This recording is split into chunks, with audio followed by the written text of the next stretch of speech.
Welcome to my YouTube channel. I'm Helaruan Piris, a teacher of literature. Now, today we are going to discuss the poem To the Nile by John Keats.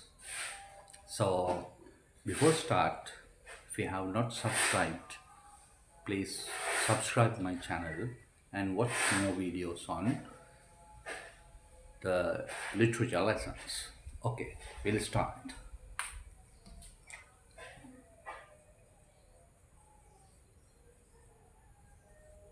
To the Nile, the poem by John Keats. Right? Now we'll start. With this, we understand that this poem is an ode. Right? Ode is a poem that addresses something and appreciate. Right? Ode, addressing an appreciation.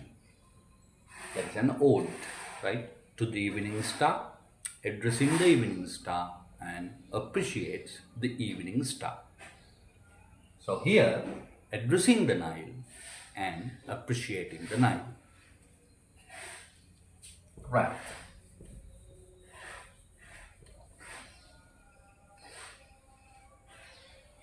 The son of the old moon mountain, Africa.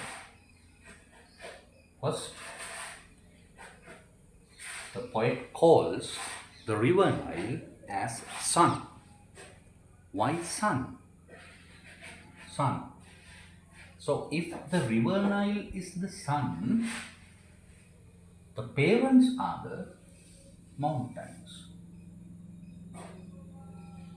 River Nile is the son of the moon mountains, that is the parents. Moon mountains are the parents. So the parents give birth, give life to the sun. That is the idea. Parents give birth or parents give life to the sun, the river Nile. Simply, the idea is the river Nile starts from the African moon mountains. Son of the old moon mountain African, chief of pyramids and crocodiles. The pyramids are connected with some of the historical and mythical, maybe you can call religious. Why? These pyramids contain the dead bodies of great kings. So it has some kind of a historical value, and they believe that their kings become gods. So there's some kind of a mythical belief, and also connected with gods, there's a religious belief. And also the crocodiles. Crocodiles are the sacred animals of this Egyptian civilization. Right? Egyptian civilization. They believed the crocodiles as sacred animals. With these and the crocodiles, he calls the river as chief. That is the leader, guide of all these historical, mythical, religious, sacred beliefs.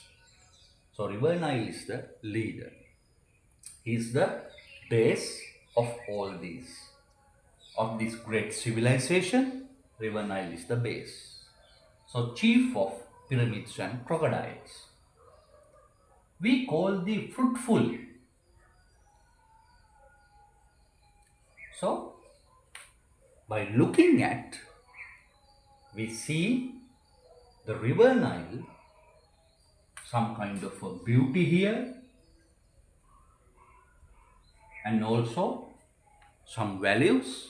With that, we call the river Nile fruitful. We call the fruitful.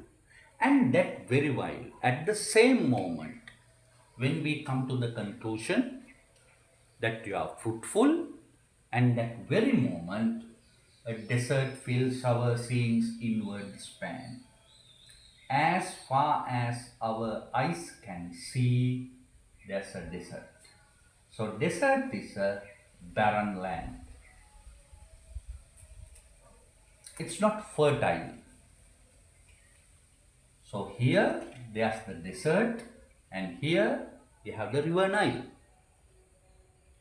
Right? So the river, fruitful river, and desert. These two ideas contrast. This idea contrasts. Right? The idea of fruitful. The idea contrasts.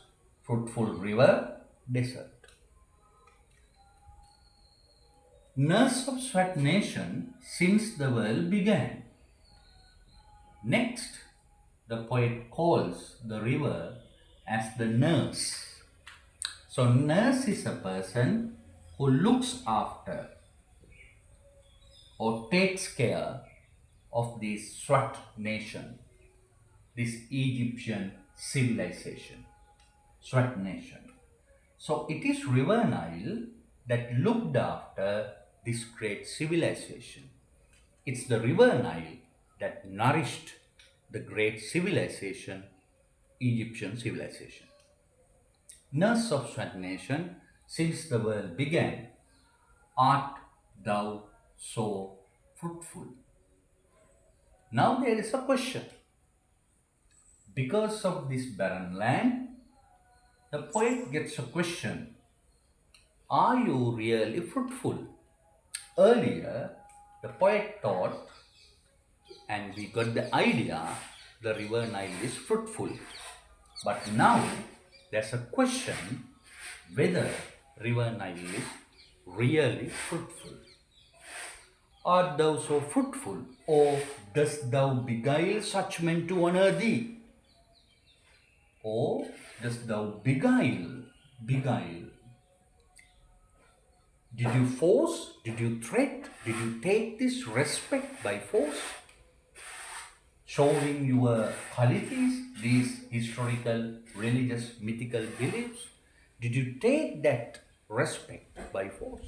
Threatening the people, showing your glory? Is that so? Nurse of sweat nation since the world began, art thou so fruitful? Or dost thou beguile such men to honor thee? These people honored. Such people. Who are these such people? Worn with toil, extremely fed up with hard work. Rest for a space. They are resting, they are living from Cairo to Deccan.